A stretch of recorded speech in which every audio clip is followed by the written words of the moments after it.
Hello दोस्तों, आज हम बात करने जा रहे हैं फ्लो स्विच अलार्म के बारे में। फ्लो स्विच अलार्म होता क्या है और अगर ये एक्टिवेट हो जाए तो उस कंडीशन में आपको क्या करना चाहिए। दोस्तों, फ्लो स्विच अलार्म जो है वो फायर पाइपलाइन के ऊपर इस तरीके से लगा होता है, जैसे कि आप देख पा रहे हैं यहाँ पे फायर पाइपलाइन है, उसके ऊपर ये फ्लो स्विच लगा हुआ होता है। और इसके एक्टिवेट होने के मल्टीपल रीजंस होते हैं, जैसे कि स्प्रिंकलर लाइन बर्स्ट हो गई, या फिर स्प्रिंकलर बर्स्ट हो गया, या फिर वॉल लीकेज है, या फिर लाइन के अंदर एयर ट्रैप हो गई है, या फिर माल फंक्शनिंग हो सकता है। तो दोस्तों, जब भी ऐसी सिचुएशन आती है तो उसको हैंडल करने के लिए दो तरह के लोग होते हैं, एक फायरमैन होता है और एक इंजीनियरिंग टीम होती है। अक्सर होटल में इंजीनियरिंग टीम होती है जो कि इस तरह की सिचुएशन को हैंडल करती है।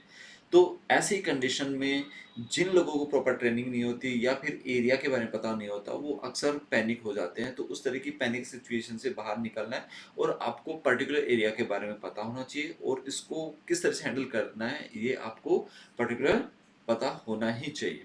तो दोस्तों, सबसे पहले सिचुएशन के बारे में बात करते हैं कि आपकी फायर लाइन ब्रस्ट हो गई है या फिर स्प्रिंकलर ब्रस्ट हो गया है या वॉल लीकेज हो गया है।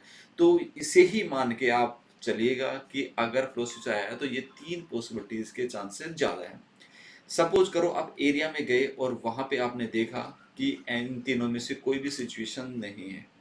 आपने पैनल पे देखा, उस एड्रेस को सर्च किया और पूरे एरिया को राउंड करके देख लिया कि नहीं, इनमें से कोई पॉसिबिलिटीज नहीं है। तो सेकंड पॉसिबिलिटीज आती है कि जो फायर की लाइन है उसके अंदर एयर ट्रैप हो गई है, जिसकी वजह से बार बार वो फ्लक्चुएशन होता है और फ्लो स्विच एक्टिवेट हो जाता है। तो इसके लिए टेरेस के ऊपर एयर रिलीज वाल्व लगा होता है, नीचे में टेस्ट लाइन के थ्रू भी आप उसको एयर को रिलीज कर सकते हैं। तो ये दो ऑप्शन है जिसके थ्रू आप पर्टिकुलर जो फ्लो स्विच है उस एरिया की एयर को निकाल सकते हैं।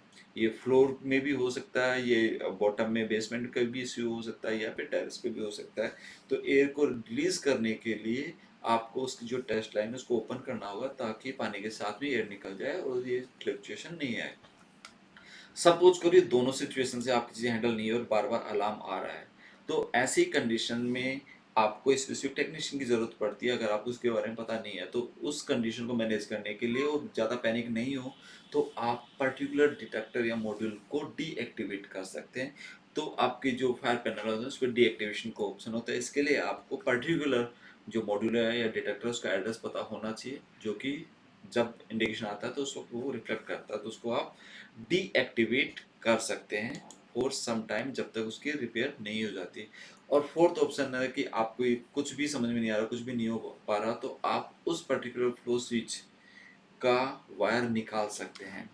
तो ये चार पांच ऑप्शन रहते हैं, लेकिन इसके साथ में ध्यान में रखना है कि जब भी आप किसी एरिया के मॉड्यूल डिटेक्टर या वायर को निकाल रहे हैं तो वो इम्पेयरमेंट सिचुएशन आ गई कि भाई उस कंडीशन में अगर रियल में भी कुछ हुआ तो नहीं पता चलेगा। तो ये सिर्फ पैनिक सिचुएशन के लिए सजेस्ट किया जा रहा है। अगर ऐसा कुछ होता है, कोई ऑप्शन नहीं आता और आपको सिर्फ वायर ही निकालना है या फिर डिटेक्टर को डीएक्टिवेट करना है, तो इमीडिएटली फायर मैनेजर को इन्फॉर्म करना है।